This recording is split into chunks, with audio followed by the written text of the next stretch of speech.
because they both try to mind game each other at every opportunity. Yeah, like, is this going to be a clown fiesta? I'm like listening out in the distance. I can hear in the bottom left, in the blue. Currently teamless, which is an absolute crime. This is Haas.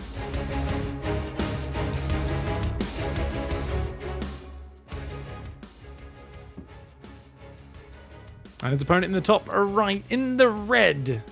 He does not like expanding, but he has gone for a low ground gate. It's ButAlways. He was trying to veto the expansion maps in some of his previous PvP series, but he's let Oxide stay in at this time. Blackburn will be the potential decider of the series as well, another expansion map, so definitely could work out tough for him if he's not so comfortable in that scenario. Both players scouting each other early and looking to block each other's expansions, but always going immediately for a block on the natural a little bit early, well before Haas could possibly have the money for that Nexus. But Haas has actually completely pulled off gas. But he's actually trying to save that 400 minerals, hoping that ButAlways leaves. Yeah, well, ButAlways is about to have the money for that pylon here. Yeah, but he pulls back, and Haas has just invested in more probes and Cybercore and a pylon, so doesn't quite have it anyway. So ButAlways does get the block down. Ideally, in this scenario, you don't actually block. Probe was saying, we were talking about how he skipped the block. He kind of pretended he was going to block, never went for it, just got a quick Stargate. And he felt like that was better. And he ended up with a Nexus like similarly timed to his Protoss opponent. I think it was T-Bull in his series. So definitely interesting to see exactly what each player's kind of opinion is on this. Haas does go for the pylon block. Yeah, it's forcing out the Zealot from Haas, and of course, ButAlways have to respond similarly on the other side. Stargate going down for ButAlways in the main base, which Haas will see with the probe. This is so far just solid PvP one-gate expand game from ButAlways. I wanted to see a little bit more of this. He's staying a little low on the probes. One of the things Haas does in this scenario is he'll go up to 27, 28 workers, while the other player might stay a bit low. So that can be a problem. You've got to be careful with this, just cutting probes so early. Wait, did ButAlways cancel his Stargate? Oh, jeez, he's so... Look at this kid, man. Every time. Oh, you know what? It is literally this thing. Like, Demi was telling me about, asking him how he beat Mio Micah the other day, and he was saying, well, the trick is, everything you see, he's doing the opposite. So that you have to be in that mindset. And I'm like, you know what? It's the exact same thing with ButAlways. He always cancels anything that is scouted and builds the opposite. What a god. Yeah, straight into Twilight Council here, so going to try and play off that. So with the Twilight Council, that opens up to what we got, like a blink timings, or even just trying to macro out of it, go into things like Dark Shrine's a possibility as well. Speaking of which, there it is. Phoenix coming out, and another one. Full wall off, pretty good versus DTs, Maynard. I'll tell you, when you walk up with DTs and see that, you're like, damn. So I think... do we invest in a robo to ferry them in, or do we just hope that gateway gets cancelled? I think the gateway's probably going to get cancelled, but we'll see. Oh, it's finishing. All right. Well, the Dark Shrine takes 1,000 years to build, but you know, if Haas doesn't have an Oracle in position, it is a potential free win. Oh, the robo also going down for Haas. I like the Phoenixes. It means he's going to get over to his opponent's side of the map pretty quickly, and also has the ability to threaten the probes. And Haas is macroing really well. It's so weird because Haas is like a defensive, scouting-oriented macro player when he plays ButAlways. It's the only time you see him play like this. Like, he's like, well, no, I mean, why would I proxy a guy who's always going to proxy me? As long as I keep putting probes and I defend his madness, I'll be fine. And he sees a little bit of an empty base, and I think Haas' spidey senses are already tingling. I think he's going to scour the map and look for the proxies. He's looking at the left side first here, but it is, of course, as we know, on the right side. And I think Observer first for Haas as well. Like, he's not going to be making anything... well, actually, maybe he thinks this is a blink attack and he goes for the Immortal. But obviously, with our Caster God cams, we know Observer is the right choice, and there it is from Haas.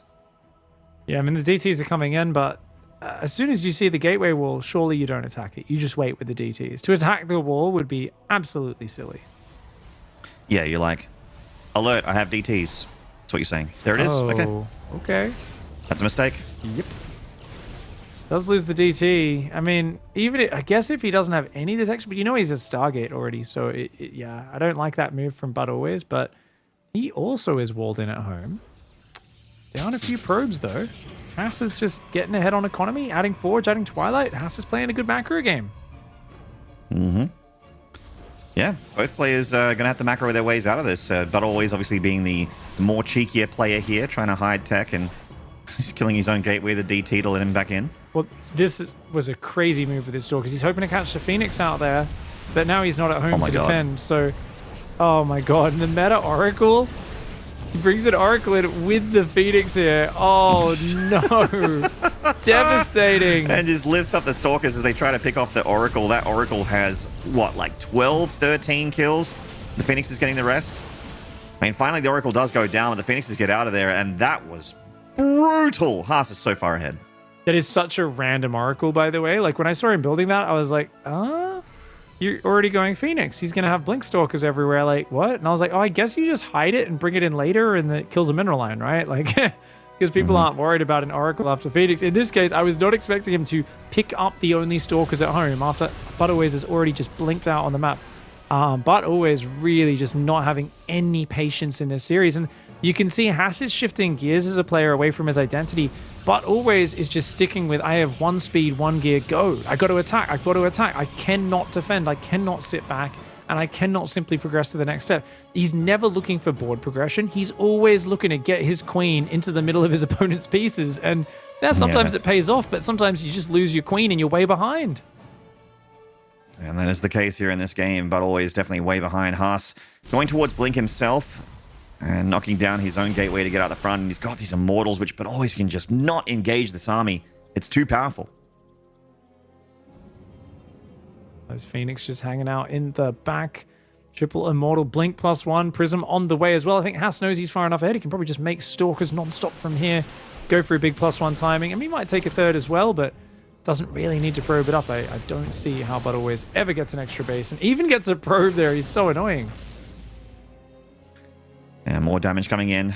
Haas enjoying a 9 probe lead here. But I think the most important thing for ButAlways is that the army of Haas is just straight up better. And if ButAlways had something weird right now, like charge, a bunch of charge lots, I could see him holding this. He's actually got a lot of Stalkers, but 3 Immortals though. I think he's going to snipe that Observer, to be honest. He's got a DT in there. It's like snipe the obs and let your DT keep you alive. Good force fields from ButAlways. Observer's right there for him. He gets it. Ooh. All right. Yep. Okay. Does another set of nice force fields. He's got to get that DT out front to deal with this army. As those Immortals, he cannot stand his ground in front of those. To lose his 2 sentries, he's going to lose an Archon as well. I mean, the DT's a good idea. Picking off the Observer is great, but Haas has just done way too much damage, and ButAlways has to tap. That was a weird game 1, but it was pretty much all Haas since the get-go there. I think ButAlways absolutely could have played that out, but he's just got to stop trying to force every tech switch in as much, because Haas is just taking safety precautions and sitting back. The way you take advantage of this is a corner base or a quick third. It's one of the others, you know. When you have developed such a fearsome aura as a wild, just, cancel my tech, build another tech, Russian DTs, Russian Blink Stalkers, Russian proxy gates, ButAlways has got to play against his image here. He's got to go in the other direction. There is nothing more scary than a cheesy player who plays a macro game, and that is exactly what ButAlways needs to do at this point. Yeah, he'll be playing against his image for sure. He's been so cheesy in these PvPs. You know, you look at a bracket which has got people like Haas and Nice and that sort of thing, and you're like, oh, surely there's, you know, Haas is going to be the wild one, right? But ButAlways puts them to shame in his PvPs.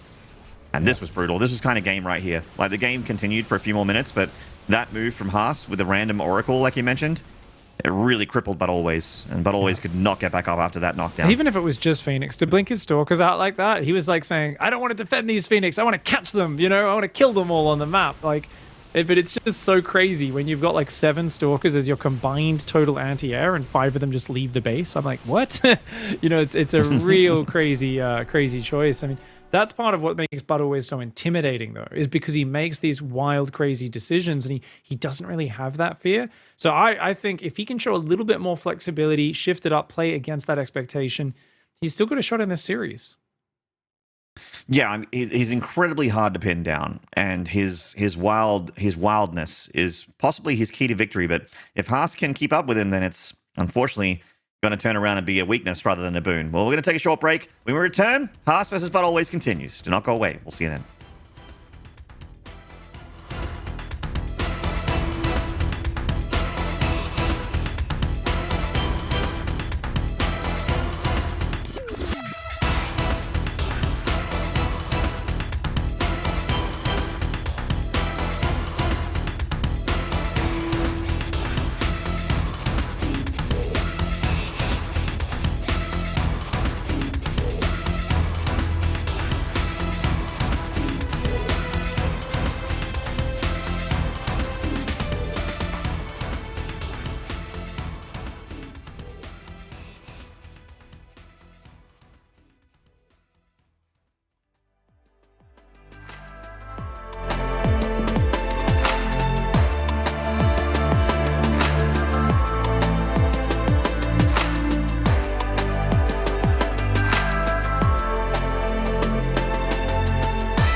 G'day, StarCraft fans. Welcome back to the Taiwanese region here. I am Maynard, and with me is Pig, and we are in the middle of our first series for Taiwan, one of two. It is Haas versus ButAlways to see who gets to be in the grand finale, and the honor of facing Nice for a chance at the title of #1 for the region for this season. Haas currently 1-0 up on ButAlways in a bit of an awkward game one, Pig. Yeah, bit of a disaster, really. Haas just defended him at every turn, and then we see just one moment of being a little over-eager, and the surprise Oracle comes in with the Phoenix and kills his entire economy. So, not a good start to the series for ButAlways, but you know what? It is what it is. It was so funny because I was like, wow, he's going to just do a one-gate expand. Wow, he's playing a really normal, and he just cancels his Stargate and just goes Twilight Proxy DT. I'm like, oh, okay. That's interesting, but yeah, I mean, Haas has figured out a few tools there. Full wall protects you against a lot of things. Phoenix play protects you against a lot of things. It was a lot of scouting as well. Haas made the right adjustments, but always time for that corner base, mate. Pretend you're cheesing, get a corner base. Please do it for me. We need more corner bases in pro play. I know this will work. Trust me, mate. Come on, telepathically hear me. Like Pig's trying to sell ice to the Eskimos right now. It's like, come on, it's a professional tournament, thousands of dollars are on the line, but take a corner base, mate. Come on. It's like, I say it like it's a joke, but I legitimately think it'll work against this man, because right now he is going into defensive, solid macro play. The old king of the region back to try and reclaim his title. It's Haas. Not too long since he's been on top. Definitely not comfortable sitting in second place. On the bottom right here, looking to try and get to challenge the throne. He's got to go through the old champ first. This is ButAlways.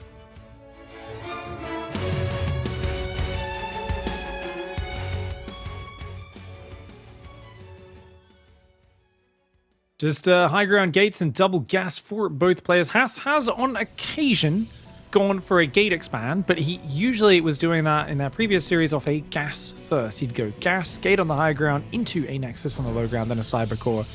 So he could get the tech up pretty quickly while still having the expand. This time around, it looks rather normal for both sides. 2-gate versus 2-gate. With ButAlways looking to get that maybe pylon on the fringe of his main there. Got the probe chilling. And yeah, 2-gate against 2-gate.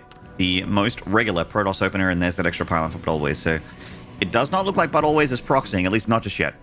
No, he's proxying inside his main this time around, which, you know, we were talking about that last time. That's the ultimate mind game he had to play in the final game of their series, was Haas would search the whole map, and, you know, ButAlways just built his tech inside his base for the first time in that series. So interesting to see how that one had evolved. Of course, Haas still got the better of him there. Oh, it is going to be Stalkers for ButAlways to start. Now, ButAlways' most comfortable build, his most expert build, is always, of course, the Stalker Prism. It's the one he can definitely just always whip out at any moment, and he's not afraid to build the Robo at home with that either, so once this probe leaves, he may drop a Robo in that corner of the main. And that would be pretty clever. You know, Haas's probe does get the lookup, but not all information detected there. Takes the natural nexus, so Haas feeling like he's got the information he needs, but always sees the natural nexus. Drops the Twilight Council, not the Robo. Interesting. And a Sentry, yeah. So this is like super weird. I think he's just going to go DTs, but he does get his own Nexus. Good. Okay, so he's not just going to go for some wild all-in. The Sentry will give him scouting. It'll also give off the impression of, oh, look, I'm doing a normal expand. I'm hallucinate scouting you. I'm doing normal things. I'm a normal Protoss. Definitely not making the invisible men. Like that really... To me, that's what I'm expecting, is him to just try and put out some misinformation with that. Yeah. Such mind games here from both players. He goes for the blink. Keep an eye on that gateway count as well. But he is expanding behind it, so it looks rather normal for ButAlways still. Oh, you can do like a 30 probe, like a real, just a low probe saturation blink. I mean, he could play a macro game off this as well. There's a few ways you can do it. Haas is actually down a couple of probes. He is building an Immortal because he doesn't really know what's going on. I mean, Haas has pretty limited vision, right? Did he see the Nexus of ButAlways? No, he did not. So yeah, so Haas is actually really blind right now, and he's scouring the map. He's like, come on, by this point you always proxy, and that would tell me a lot. And oh, he should see that, I think. Not sure whether. Oh, yeah, he did. Yep. Yeah, I think he notices. We saw the probe. Goes to the high ground. He's like, "What are you doing down there, buddy?" Oh man, I don't know where this is going, but Haas is pausing probes right now on not that many. He starts building probes while there's hallucination in his base. I think he's just going to go do a timing with Sentry Immortal here, but there's going to be Blink ready for ButAlways. This is going to be an interesting game. Yeah, he's going down to saturate his Nexus as his army moves out on the map. Hallucinated Phoenix coming in for Haas to get a proper look. There we go. See the Twilight Council sees the Chrono Boost. Ooh. Knows that Stalker's going to be out there causing problems very shortly for him. So Immortal's looking like a good call. Sees the sentries as well, but he sees them at home. Okay, so probe count is just getting better and better for ButAlways. Haas is real intermittent. I mean, he's committing so much to this attack. I think as long as ButAlways just pulls back, he should be good here. It's a scary push. Oh, if we could kill the Prism, it would be huge. Just trade some hit points there. He doesn't blink yet. 8 more seconds. Oh, I think turn around in the hedge, see if you get the Prism. It doesn't want to get baited. Gets a volley. Gets a second volley. Yeah, gets a bit of pain off that Prism for sure. 2 more batteries on the way. He's moving his sentries forward. He wants to try and force field here, see if he can ambush some units, but he doesn't have the firepower right now. Oh, no. Okay, this is really close. He hasn't set off the Immortal barriers yet either. He's got to do that before the fight starts. So this is a bit of a mistake from ButAlways. He's got to set off those Immortal barriers sooner rather than later. Yeah, there's the Immortal barrier on one of them there. The other one's still looking very healthy, ready for the fight. Haas knocking on that front door. It goes for the big old blink. He does get the Prism. Where's the overcharge? Nice. It's so late. The overcharge was very late, but he's focusing down the Immortals. Lost so many units. Oh, the Immortals fall. All right, well, the Immortals going down does mean that ButAlways will hold on to the natural here. A bit of a sloppy fight on both sides, honestly. Ooh, he gets one of the sentries before it retreats. The other sentry will go down as well, as it was not covered by that recall. ButAlways ahead in economy, and he's going for Glaives behind this. He's building a Forge. I don't think he needs it. I think it's... and a Robo as well. I think he can just go kill him. He's already got a proxy gateway in the bottom left of the map.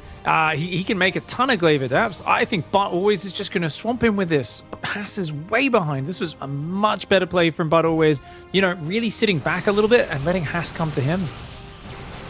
And Haas's defensives, the static defense and the shield batteries, to be way too underwhelming here for the counter-attack of ButAlways. He's got a gateway, I think, up by that pylon. And he, of course, is hiding a Dark Shrine, because it wouldn't be a ButAlways PvP if he wasn't hiding a Dark Shrine somewhere. Well, that's Haas's one, actually. So, oh, that's Haas's, excuse me. I was confused as well, because it's in between ButAlways proxies and Haas's, and ButAlways base. How did you get that there? It's kind of weird. But I think this is why the Robo went down for ButAlways, because he's like, Haas is behind. He's going to build DTs. So he's building an Observer. These guys know each other so well. And this is just dirty PvP at its finest. I love it. Big unit advantage here for ButAlways. The shield batteries are a problem. Great force fields, though. He should be focus firing the ones that are warping in. I don't like that blink forward. That was a really bad move from ButAlways. Not into that many Stalkers and Overcharge. Their shield batteries can't heal warping in units, so he could have just focused the warping in Stalkers that were warping in right in front of him, and he would have taken a good fight. But ButAlways does overextend a little. Gets 1 or 2 of Haas's Stalkers, loses 6 probes behind it. And that Observer's flying across the map, Maynard. That's not good for ButAlways. He's building a second one, but they've both flown right past the Observer that's inside his base. Yeah, you're not wrong. I mean, if Haas warps in at this pylon on the south, then the Observer might catch it, but there's a Prism here, and Haas is almost going to certainly use that instead. And yeah, you're right. There's no Observer between here and there. ButAlways is not rebuilding his probes. I did not expect that. He's not rebuilding his probes right now, but he's making a third and upgrades. So, ButAlways, he's made Glaives, but he's not using Glaives. I think he's forgotten he's made that upgrade. It was an accident. This is so bizarre, this situation. I feel like ButAlways has had such an advantage, but it's slipping away from him right now. I was actually going to mention that I was surprised to not see the Glaive Adepts in the initial attack against Haas. I thought maybe they would shade past the Immortals, trying to hit the main, trying to hit the probe line while pushing the front. Yeah. It would have been brilliant. He could have just knocked any building down. You know, you shade 15 Adepts up there, you can get through and just kill their workers. Look at that DT into the main base. Haas just threads the needle with this Dark Templar, walks right past and says, yep, your cannon's not done yet. No worries, I'll take a whole bunch of these probes down. La la la la la la la la la la.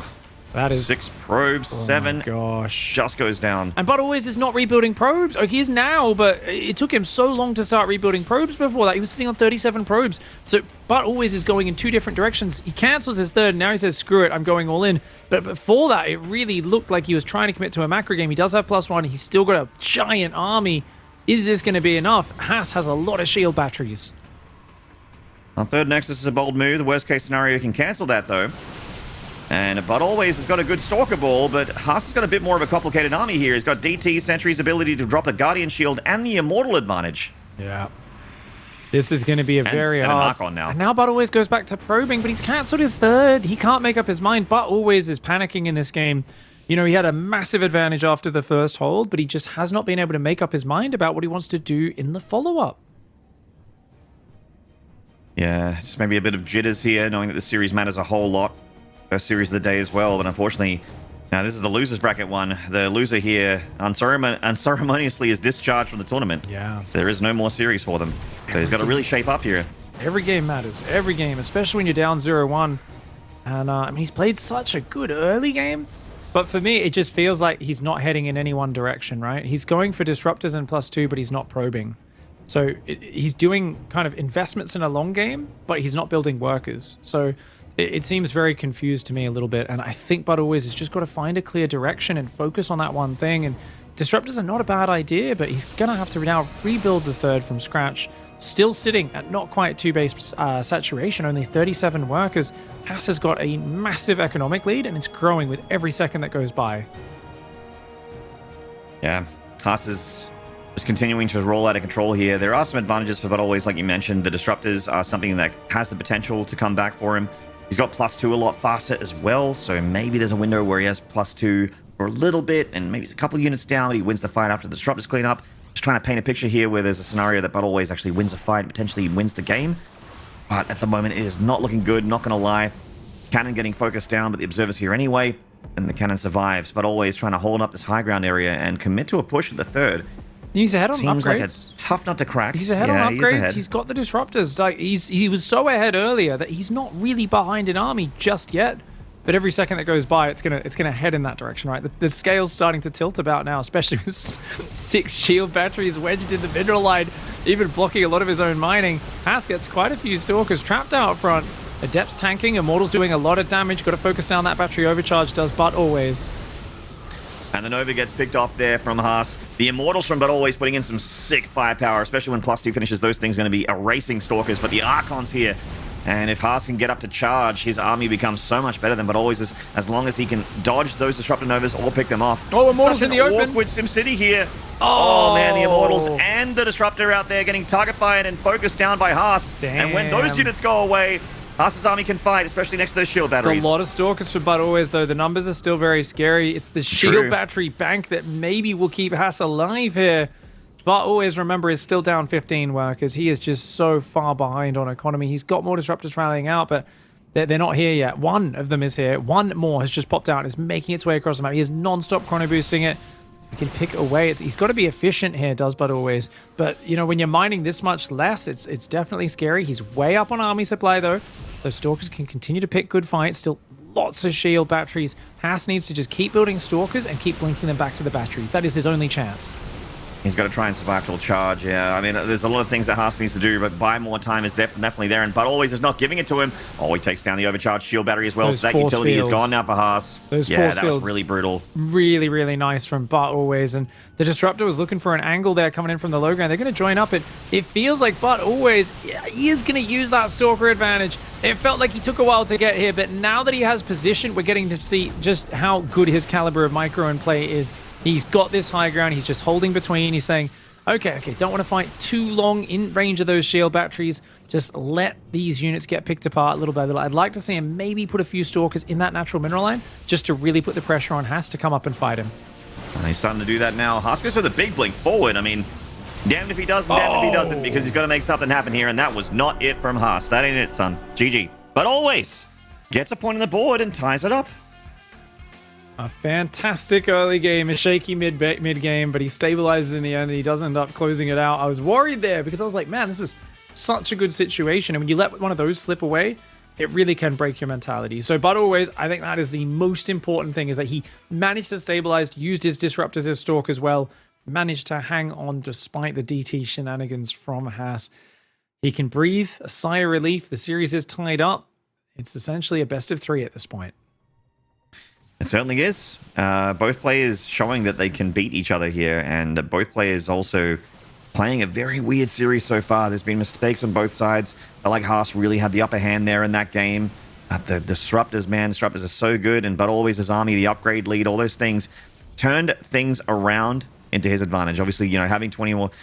Some people look at the worker count, they go, oh, you're 20 workers up, which means that this guy's going to win the game, but the army is what kills you, not the probes. And also that weird SimCity from Haas. Look at those probes, man. They don't know where to go. Yeah, that's some awkward mining. I got to say that one battery next to the pylon really did hurt him more than help him, to be honest. But I do like the fact that he realized he needed more healing, more support to hang on. I think definitely an argument for maybe Haas should have had just a few cannons mixed in or something like that instead, something that had a bit of oomph. But yeah, did decide on the mass shield battery, and in the end, those disruptors, those force fields, those stalkers, ButAlways heaves a sigh of relief. You can see him rolling his shoulders and stretching out there. A stressful game. But yeah, at the end of it, he comes out victorious. An important one to win on Lightshade. And, you know, it's good to see him playing against his image a little bit there. He expanded. He made the Blink Stalkers. He made a solid defense. These are all the sort of things he needs to mix up and let Haas feel a bit more pressure to go across the map and attack him. Dude, both players had a third Nexus in that game. I didn't think we'd see a third Nexus in the series. So, wow. The possibilities to be fair, are endless. ButAlways never mined off his. Keep that in mind as well, though. So. But it was still there. So, you know, I still didn't expect it. And it gave him supply, Pig. It was calculated, all right? Fast warp ins as well. Mate, he clearly felt uncomfortable. The first time he built it, he cancelled it at 99%. Then he rebuilt it, and he still didn't mine from it the second time. So where do you take your third on this map? I've never... it's like, what do I do? I've seen other professional Protosses take their third. Where do they do it? In the top right here, in the red, winning game 2. Can he win game 3? This is ButAlways.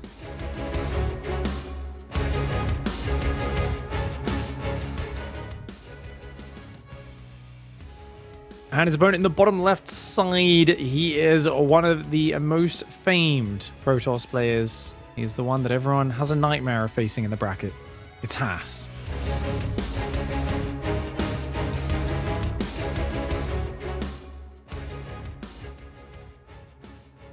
All right. ButAlways with the double gas, nice and quick. Haas is going to delay his a little bit. Or a lot. Haas here, looking like he wants to go for the one gate expand. Oh, he's gonna get it down. Nexus, Nexus, Nexus. Oh. So this is the Forge Void Ray build. This one. So Haas. Yeah, Haas wants to get the Cyber Core, and then he will put down a Stargate pretty early, and he wants to go for the Void Rays and the cannons. He did it yesterday, or the other day, sorry, with great results. But I wonder what's going to change here from our red Protoss player. Well, I mean, on paper, you would think you can go for your own Stargate and be a bit more all-in with it, or you can go Twilight Castle, try and make something happen off of that. Yeah, I mean, if you can give off the appearance of rushing, get him to commit to the Forge and cannons, but then actually be expanding, that would be good. The problem is he can always scout your natural Maynard, but you know what makes it impossible for them to scout when they check your natural? Putting your base in the corner of the map. Pig, you gotta let it go. It's the perfect strategy, Maynard! It's perfect! It 100% would work. Has to be like, oh, I'm getting all in. Quick, build a forge, build cannons. I'm really excited for the day that Florencio gets the ESL Pro Tour group stages of like, the North American bracket. And, you know, it comes out like once every 6 months in Pro StarCraft. We see a corner base, and it like never gets scouted, and it always pays off. I mean, it is just something that professional players just feel like they just feel so dirty about taking a corner base. Not many people do it. There are obviously people like really high level GMs that will do that, but you know, when you get to like the group stages, or certainly in the round of 4 of a DreamHack Masters event, it's like, nah, probably not going to see too many corner bases. I think you know, I understand why as well, but if you've got the skill set ButAlways does, it would perfectly complement what he does. I really do believe that.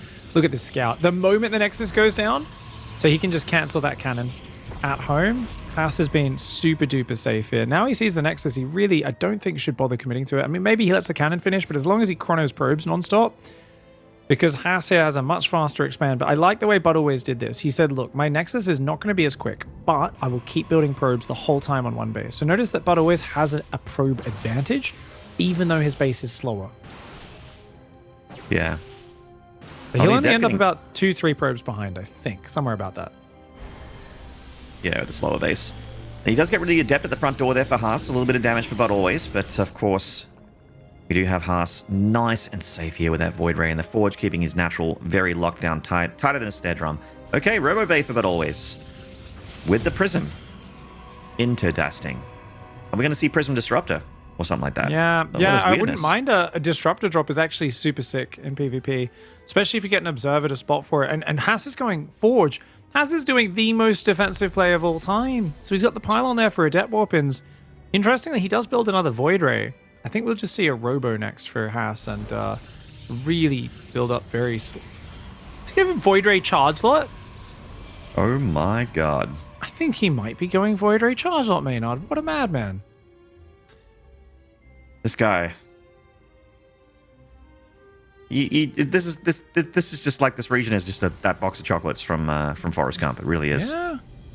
Everything other people don't figure out how to use certain unit comps. I mean, it could be Blink. Don't get me wrong. It could just be an extra safety Void Ray, but well, we have got all sorts of things coming on out for both players, and the Prism's just going to go for a couple of Adepts to start out by the looks of it.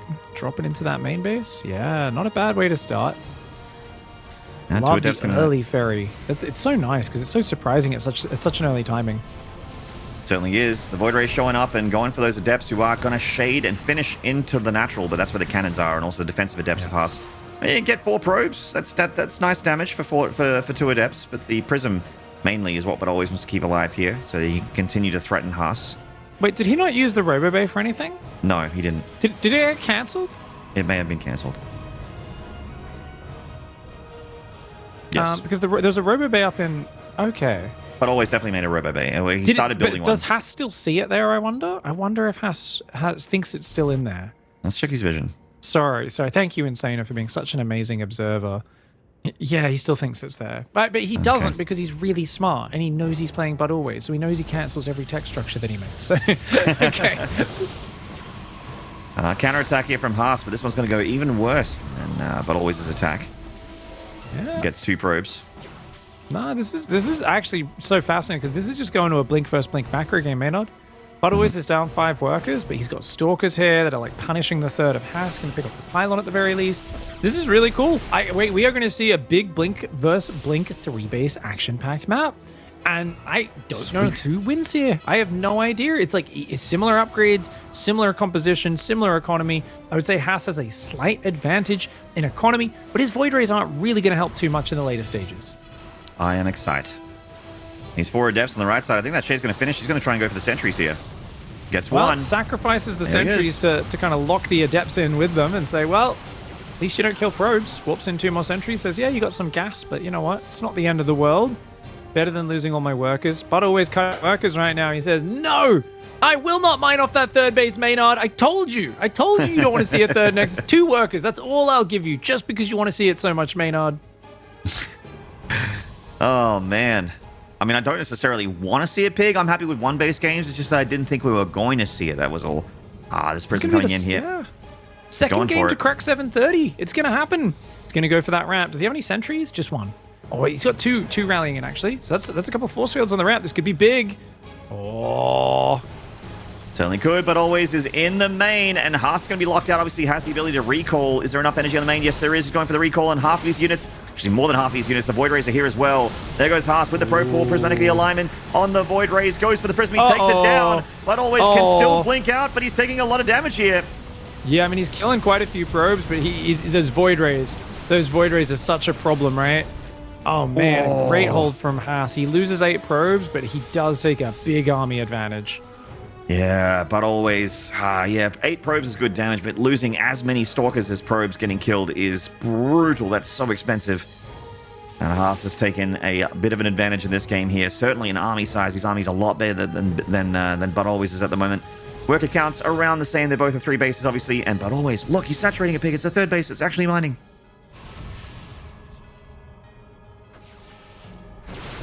Oh. Okay, he's going to get a few stalkers caught here. Is ButAlways the Immortal Void Ray coming on in? Oh, does to get out of the prismatic alignment, but yeah, that blink is painful. Okay, good dodge on the next wave there. ButAlways adding his own immortals. His +2's way behind though, so Haas is going to find an advantage on the timing. Oh, ButAlways turns on his own stalkers. He's just got to get out of there. He's trying to win these fancy stalker trades, and he's just not blinking out when he could be. He just loses an extra 5 stalkers. That's massive. And he was already not doing great in the trades as far as armies versus armies concerned. And Haas, he's got that much faster +2 attack as well.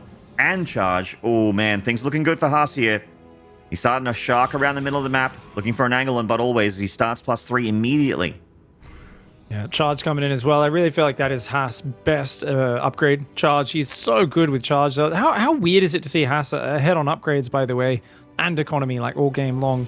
He's playing this really well. He's still got to be careful with overextending, though, because ButAlways just doesn't build much economy. Like, he's transferred some workers. He built a couple more for this base. Oh my God. Oh, whoa. What is that blink forward? Oh, no, that's a bad move from ButAlways. I mean, he took a while to focus down the Void Ray. There's still one standing and shooting, and ButAlways takes a disaster of a battle.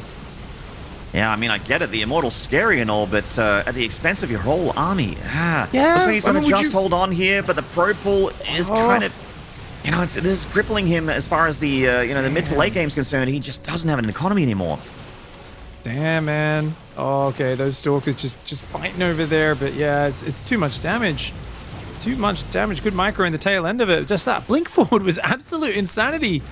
ButAlways a bit twitchy with his blink control today, and taking a few fights are a little bit too crazy. Yeah. And there's the trades from that. That's just from that one battle, by the way, guys. Look how many resources got sent on both sides. Yeah, this is okay. Yep. No, we are not Spartans. We can't hold there. Nope. Get out. I watched 300 the other day, actually. It's the first time really? I've seen it in years. Yeah. Gerard Butler going, "This is Sparta," and I'm like, "Oh yeah, that rich ancient Greek accent, so convincing." Did you have dreams afterwards, just of like the most ripped abs you've ever seen, rippling in slow mo as spears get thrust?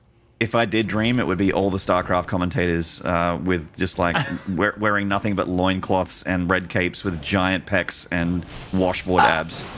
Just running into a choke point going, StarCraft! Yeah.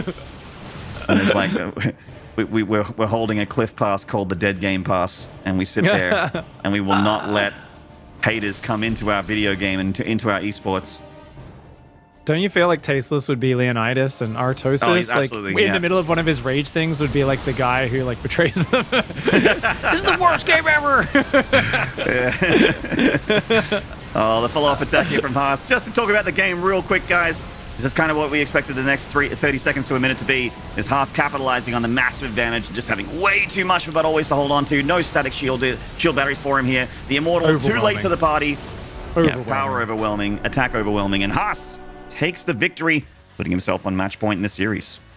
I mean, that was a very different game. That one was real back and forth, but definitely I think the blink into the main, Haas just was so quick at clumping his army and just instantly recalling into the main base. So, well played. I think, hopefully we get a replay of that fight. I think ButAlways could have blinked out. I think in that case, when they're that quick to recall that much of their army, you just pick the sentries up, blink your stalkers out. You're like, I killed a pylon and made you recall. You just leave.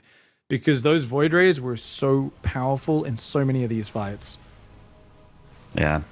Voids, they seem like they just have so much utility these days. Like, the Void Ray was always a unit that had a lot of utility. It was just too expensive. It built too slowly. And obviously, since the change, like a year ago and now at this point, has it been about a year? Maybe like about that long since the Void Ray got that patch. It just has so much utility. It's such a good unit to go for. Any build that sort of incorporates the Void Ray in PvP and PvZ has a lot of early game potential to stop bigger stalker attacks, to also be useful even in the mid game like this, picking off things like warp prisms, keeping your main safe, and winning little skirmishes like this as well. Yeah, I mean, this Stalker micro was really botched multiple times in this game. You saw on the right him losing a lot, and then here again, look, he blinks, but he actually wasted a volley on the Stalkers. He then gets the Immortal. He then gets the Void Ray, but he doesn't click on the other Immortal. The other Void Ray, sorry. So he just missed a lot of opportunities. So this was uncharacteristic. Normally, ButAlways has exceptional Stalker micro, but I think the nerves got to him a little in this game, and I think the third Nexus made him a little uncomfortable, to be honest, Maynard. I'm with you there as well. He's like, Once again, he's like, hang on a minute. Oh, I've got 8 probes oversaturated in the main base. Where do I put those? And then he mashes his 2 camera hotkeys for both Nexi, sees both mineral lines completely saturated, and he's like, damn, gotta figure this out. I'm in a really tough game here against Haas. Well, man, I feel bad. I feel bad for teasing. This is actually like, you know, Haas and ButAlways are definitely more 2-base focused here. They're definitely all about that mid game. Oh, for sure. Oh, we are obviously making fun of the meta that these two create. Yeah, we're not saying they're bad players. Haas is a crazy cheeser, but ButAlways is like forcing him to play such reactive macro play, and it's kind of awesome because we never see Haas play like this. You see him up against ButAlways, and he's like, I just scout and expand and make upgrades, and I'm like, I've never seen this side of you, Haas. It's cool. It shows us a different side, and I do love the attack that ButAlways went for. Just the force field on the ramp. I mean, he saw there was an Immortal and 5 Stalkers butting up against the force field, and he said, those aren't going to be in the fight. I think I can win this fight. But if you've, you know, he didn't have a lot of space to blink back. His Prism was way too far forward in the fight, and it just felt like, you know, those 2 Void Rays, when you're fighting in this condensed area in the main base, just turn on their prismatic alignment, and they have an absolute party. So this man, he did not find any damage in the early game. I don't think his macro was bad by any means. Let's see what he can bring out on Romanticide. It is ButAlways.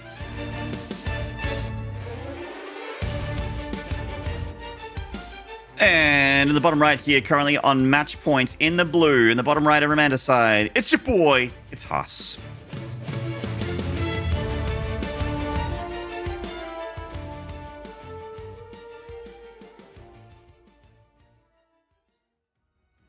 Probe's going to butt heads, or will they pass through each other? Let's see. Oh, both mineral walks. They don't even see each other. They try to brush each other's shoulders, but they pass through. Parallel planes of existence for both of those probes, as they both want to have the ability to deny a 1-gate expand from the opponent and check that they're not being proxy gated.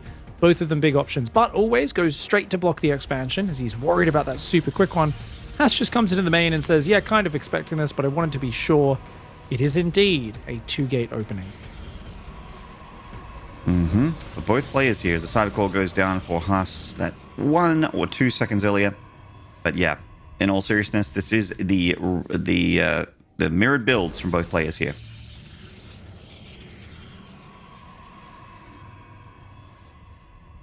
Romanticide is a big map. We haven't seen too much Oracle openings from the players, so definitely a map where I wouldn't be surprised, but no one's proxying, right? No, there's no probe on the map to proxy. It's too late. The cyber cores are finishing. If you're going to proxy, the pylon needs to already be started by this point.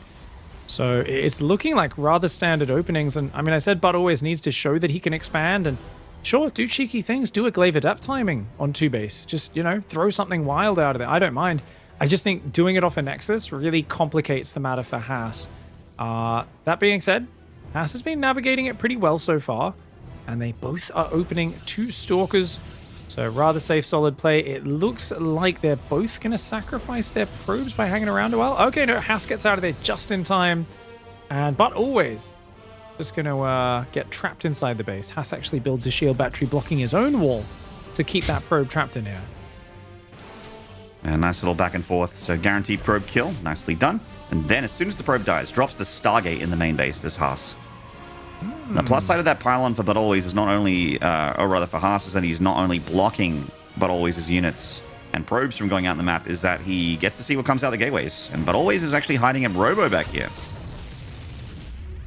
3-gate Robo is his favorite play. It really is. He loves doing it inside his base, and he does put a Nexus down, though. So this could just be used for a quick Prism, 2 Adepts in the main. Similar to last game, but it'll hit even faster. So if he can get 250 minerals as the Robo finishes, ooh, he actually goes straight for the Immortal. Wow. Yeah, ButAlways is going aggression here. That's a very fast Robo from Haas. Is he going... Oh, okay, so he's just going to go maybe 1, maybe 2 Oracles. Probably only 1, though. He won't have enough gas to build anything out of the Robo otherwise.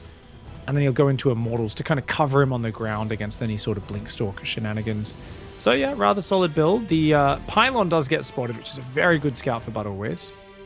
Certainly is. And it looks like the Stalkers wanted to come out and maybe poke away at that hallucinated Phoenix, but that thing is going to get a scout. You don't really get a say in it.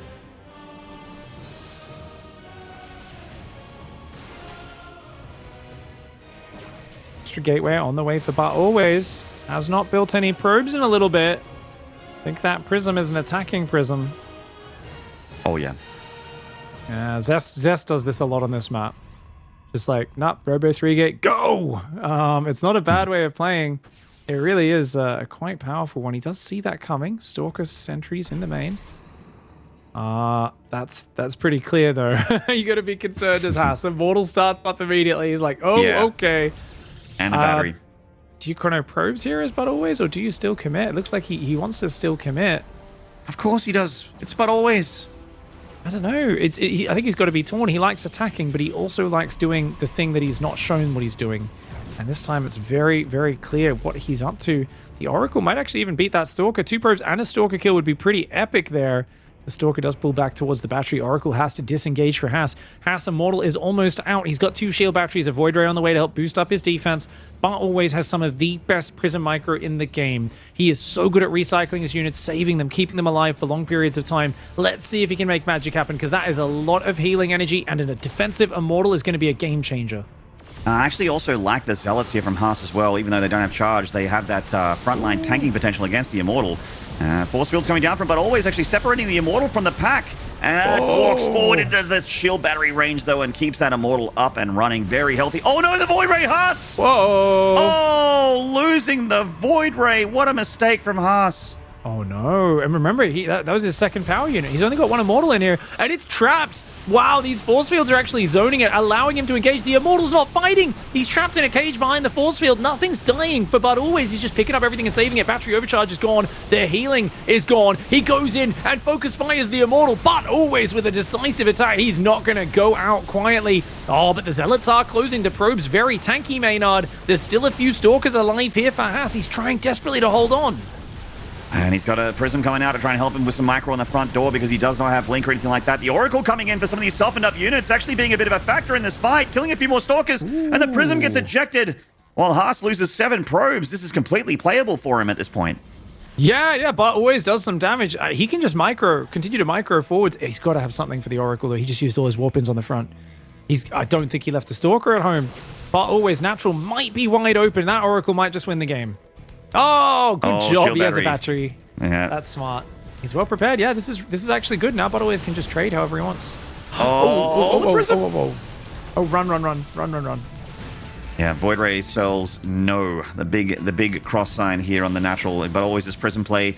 Running out of juice on the other side of the map as the Oracle goes to the main base, finding shield batteries in each mineral line. Just basically just drop a Revelation and leave, or just leave. Great economic advantage right now for ButAlways, but look at this. Haas, next level, 7 minutes, queues up a second Oracle. Why? Because he says, well, look, you're building a lot of fighting units right now. I don't see any tech or upgrades. You look like you probably want to do round 2 of a big Immortal Gateway attack. You're also relying on a shield battery to cover each mineral line, which works great verse 1 Oracle. Doesn't work so well verse 2. And these Adepts, similar deal. If their shots are synced up, they ignore the shield battery and kill the probes, and they get 2 there. And you're absolutely right. There's a robotics bay also on the way here for Haas, which I like a lot as well. The Disruptor is just an insane defensive tool if your opponent's going for a second phase attack. I think that Observer sees the 2 Oracles.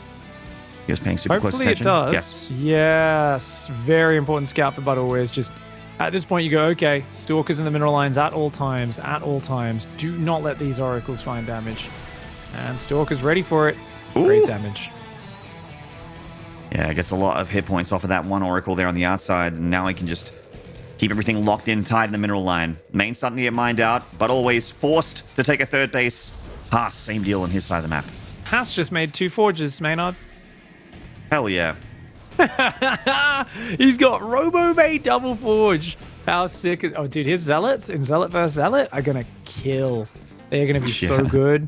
Like, especially once you hit 2-2 versus just +2, it's just amazing. It's so powerful. So, I mean, Haas is going for a lot of fancy things at once as the only worry. And just straight Blink Stalkers sometimes are very solid, and they do tend to beat fancy stuff.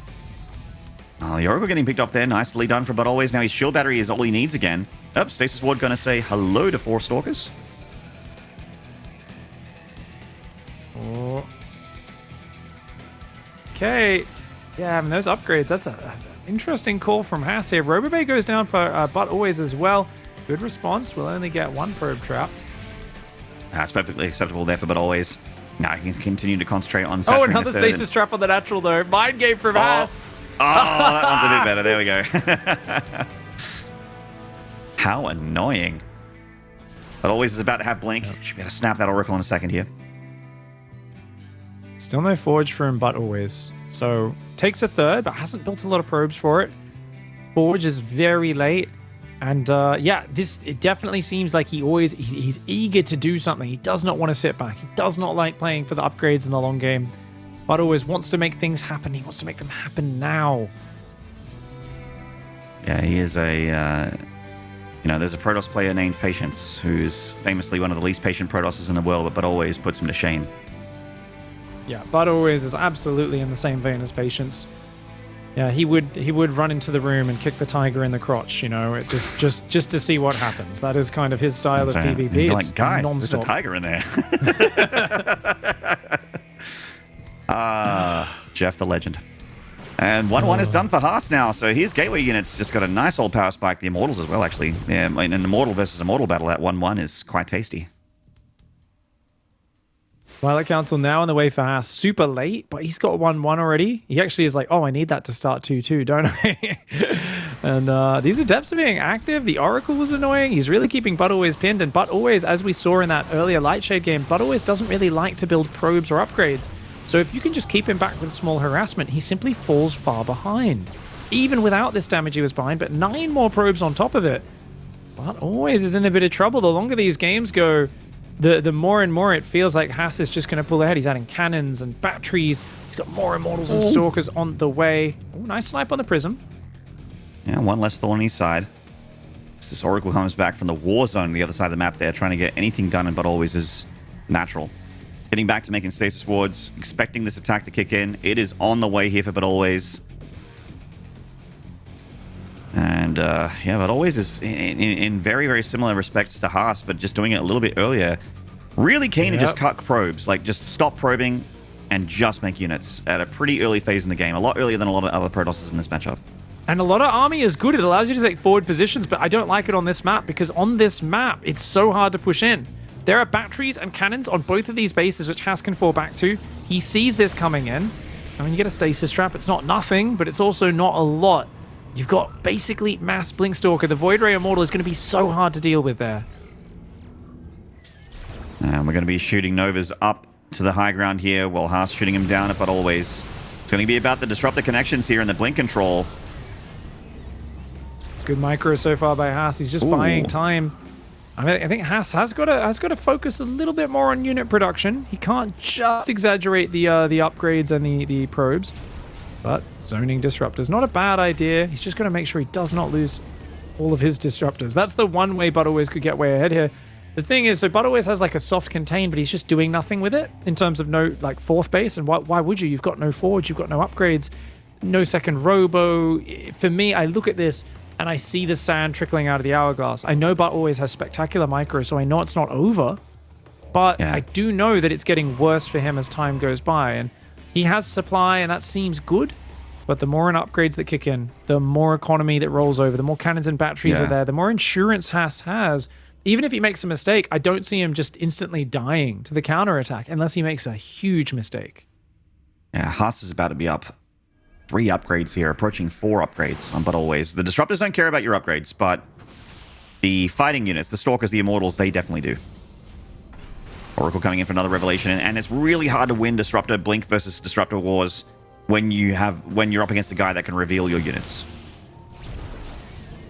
Oh.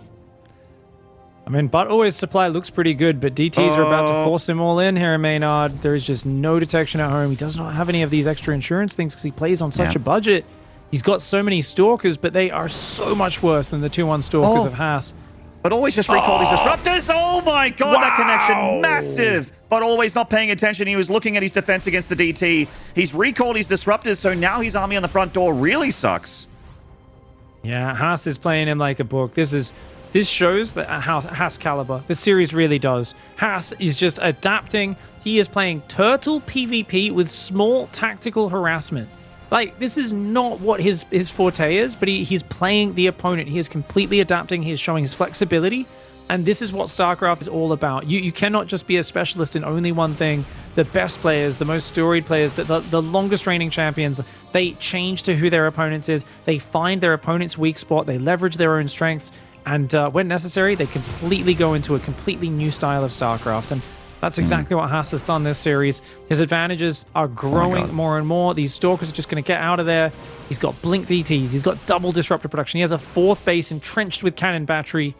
ButAlways, what's he doing? He's making more Stalkers, and he's trying to win with the exact same army he's been trying to win with for 5 minutes. There is no progression at all. Yep. He's on 24 probes, and he is running on fumes right now. The smell of an oily rag.